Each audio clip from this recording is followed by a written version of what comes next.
Mince, ma manche. C'est pas grave, on prend. De frites, de frites, de frites, de frites, de frites. Bonjour, c'est calamiteux, c'est cataclysmique, c'est château-branlant, mais qu'importe.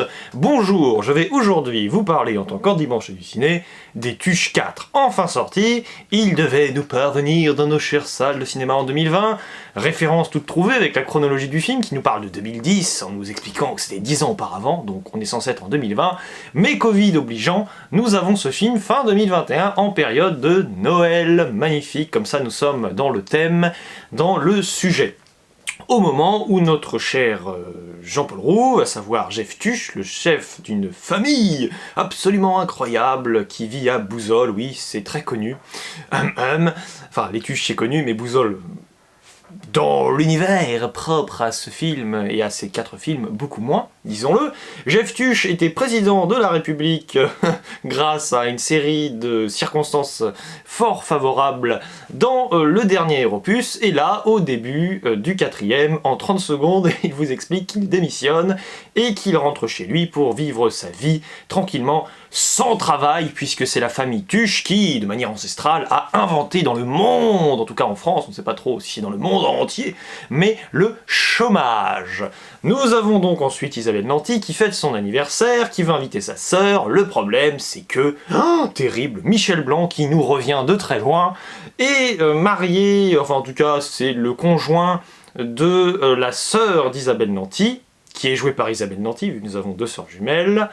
Et évidemment, Jean-Paul Rouve, donc Jeff Tuche, et Marteau, à savoir Michel Blanc, ne se supportent pas à cause de broutilles absolument très drôles, et qui, évidemment, risquent de créer un certain nombre de problèmes, vu que les Tuches sont encore dans un monde ancien, où les lettres de Noël envoyées au Père Noël sont la norme, là où, de son côté, Michel Blanc invoque Magazone, pour expliquer à quel point les commandes sur internet valent beaucoup mieux, et vive l'argent, et tout le tralala et tralala, et abat l'esprit de Noël. Voilà, je vous ai résumé en gros l'affaire. J'ai beaucoup apprécié ce film, j'avais déjà bien apprécié le premier opus, lorsque les Tuches partaient à Monaco, ils avaient gagné au loto, et nous comprenions alors que l'argent ne faisait pas le bonheur, et qu'ils étaient bien plus heureux en étant dans leur petit patelin, et même d'ailleurs plus pauvres que riches, que lorsqu'ils étaient totalement fortunés et entourés d'un certain nombre de malandrins et de personnes donc ils ont côtoyé pour pas que ce soit totalement manichéen, mais avec lesquels ils s'entendaient bien, mais malgré tout c'était absolument pas possible de vivre là-bas pour eux. C'était très intéressant. Et j'avais pas trop aimé le deuxième opus, quand ils partent aux États-Unis, j'ai pas trop été réceptif à l'idée, j'étais pas non plus très fan des choix du film, scénaristiquement parlant, que j'ai trouvé un peu faiblard, j'avoue. Il y avait de bonnes références, disons. Mais j'avais beaucoup, surtout, apprécié les Tuches 3, qui étaient totalement invraisemblables. Et c'est ça que j'avais beaucoup apprécié, c'était vraiment un film de déluré absolu. Et j'étais plié en 4. Et là, à nouveau, avec ce Tuche 4, on sent qu'ils appliquent à nouveau la même formule, qui stipule que les Tuches sont des gens, des petites gens, c'est vraiment ça, un peu les ploucs, hein, c'est comme ça qu'on les présente à chaque fois, les gens un peu ringards, tout ça, mais qui essaient de se mettre au bout du jour avec l'écologie. Alors c'est drôle parce que tu sens que Jeff Tuche, en tant que président de la République, il s'est pas du tout soucié de l'écologie, et une fois qu'il l'est plus, il s'en occupe. J'ai trouvé ça extrêmement drôle en soi, même si c'est pas lui directement qui s'en occupe, mais c'est sa famille. Donc ça c'est marrant, cet engagement.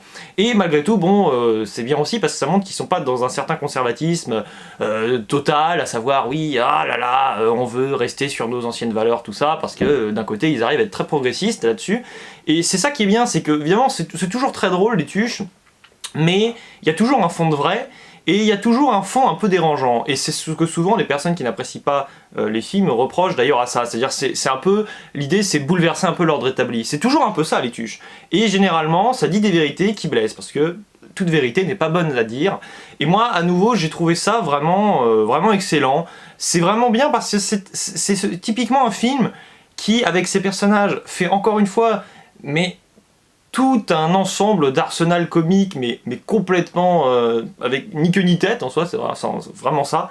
Et en même temps, t'as quand même un fil directeur, et ce qui est bien, c'est que tu as toujours une certaine émotion retenue, qui est un peu en filigrane, et qui va arriver toujours au moment où le film a envie que ça arrive.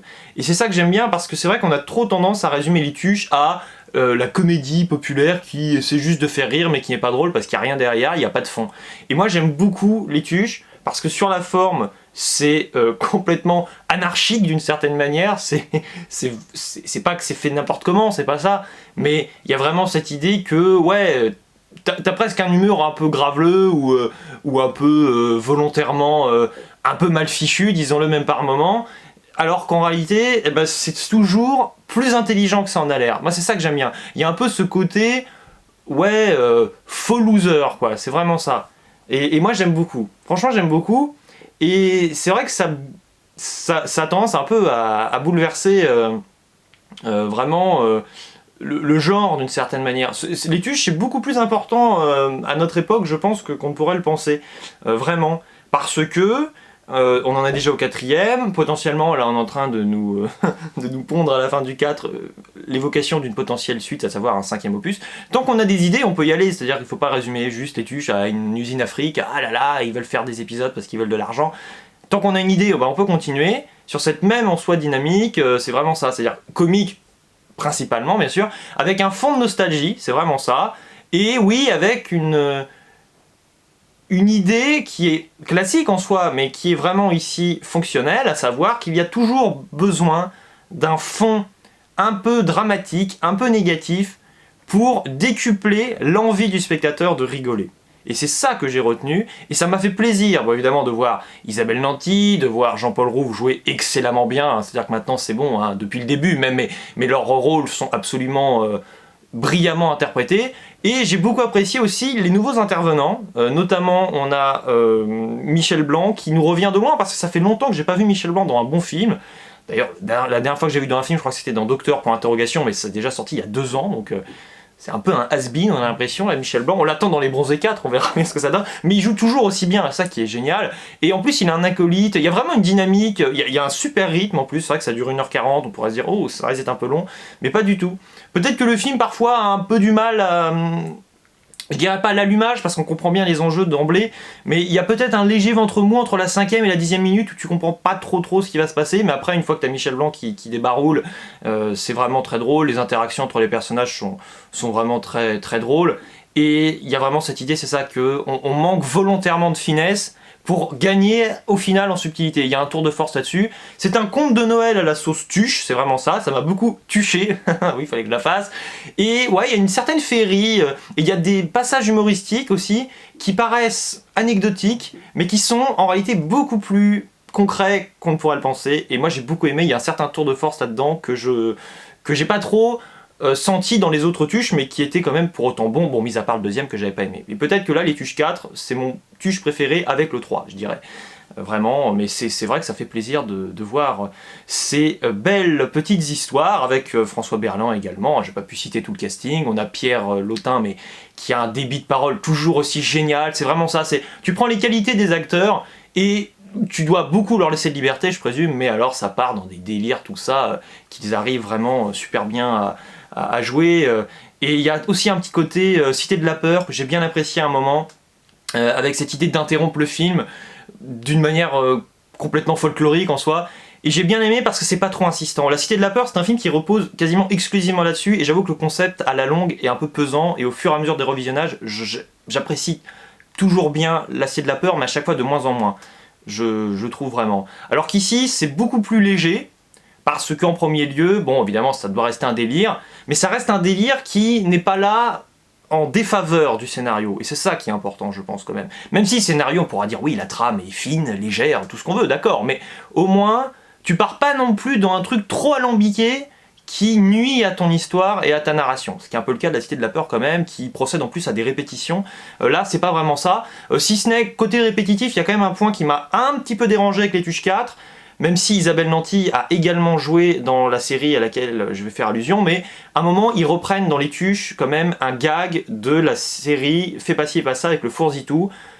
J'arrive pas à comprendre si c'est un hommage ou s'ils étaient pas très inspirés à ce moment-là, donc c'est un peu le seul point négatif que je peux donner à ce film, donc c'est vraiment peu de choses. Je vous invite fortement à aller le voir en famille, c'est mieux, et je vous demande d'ailleurs si vous êtes d'accord ou non avec moi, et à me le dire dans les commentaires. Je vous dis donc à bientôt, et joyeux Noël, non pas encore. Allez, ciao plus sérieusement, et à la prochaine!